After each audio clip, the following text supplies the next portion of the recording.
Hi, I'm Eli. I'm Danielle, and this is Ellie, and welcome to our sweet digs.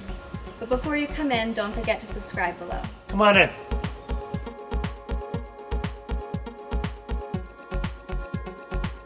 You may remember us from previous sweet digs where we showed you our first rental property, the greenhouse. But today we're showing you our new one. It's called the barnhouse. It's also located in the Catskills, about 2 hours north of New York City. We paid $235,000 for this house and ended up putting in about $50,000 over the course of 7 months. It has 4 bedrooms and 3 bathrooms and took us about 7 months to fully gut renovate it. We lived here full time for the last 4 of it. I work from home as a software consultant.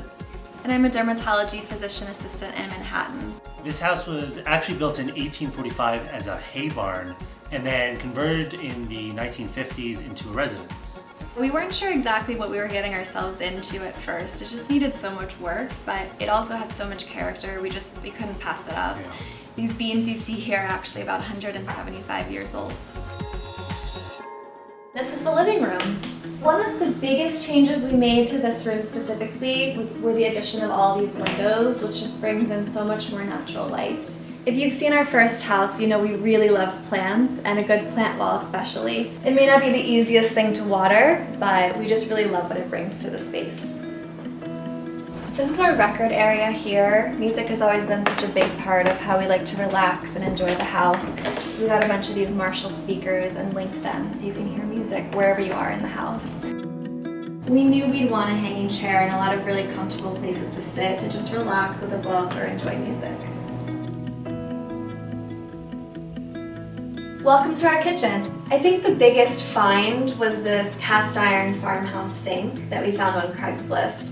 We built this wood base for it and had it refinished, and it looks brand new.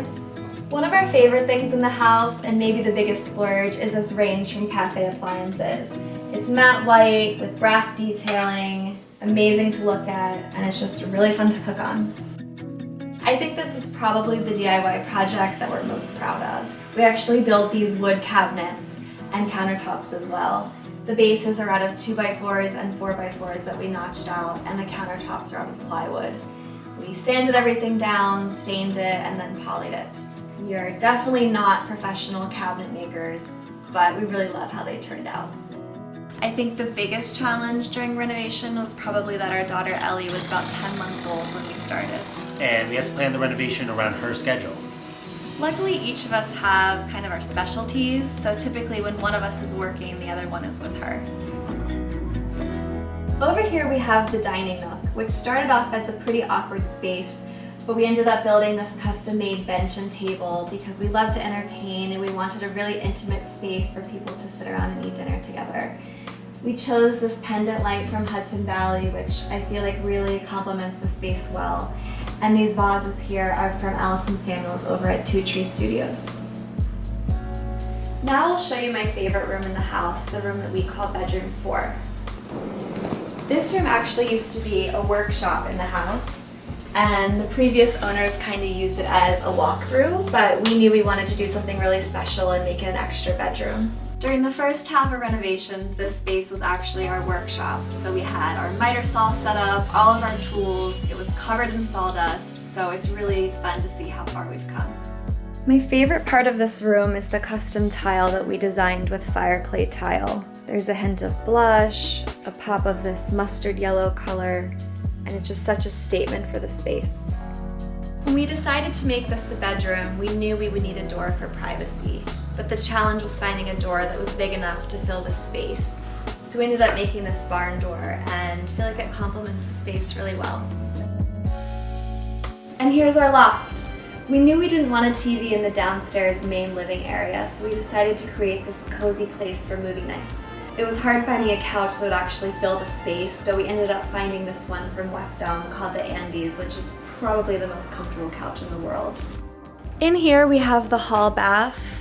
We removed and replaced all of this wallpaper with beautiful floral pattern by Anthropology, and we put in the biggest mirror we could find.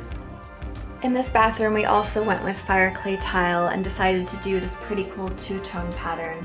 We added this brass rainfall shower, which I just love. This is the second bedroom, which I feel like has such cool details. I really love this pendant light that we chose by Hudson Valley. And actually the entire house has the linen line by Parachute, which I think is just so soft and sophisticated.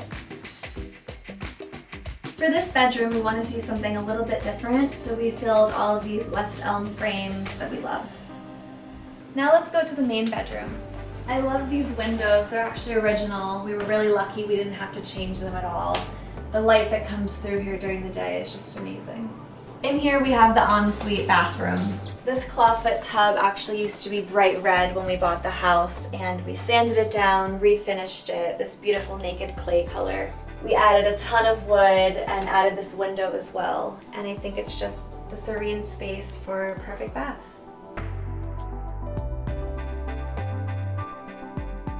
One of our favorite things about this house is the outdoor space. We have a hot tub, a big outdoor farm table, and a huge field for lawn games. We love to cook and entertain, and although we have a Weber grill, there's something to be said about cooking over a real wood fire, so we built this outdoor hearth. We bought 500 bricks and ended up using every single one to complete it. This is our fire pit area. We actually built the fire pit from rocks we found around the property. We knew we wanted a lot of seating, but Adirondack chairs are so expensive, so we actually ended up building these ourselves.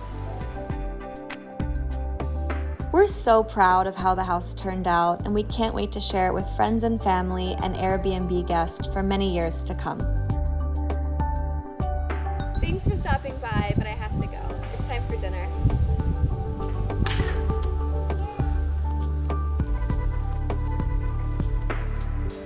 Thanks for watching Refinery29. To see more videos, click here, and to subscribe, click here.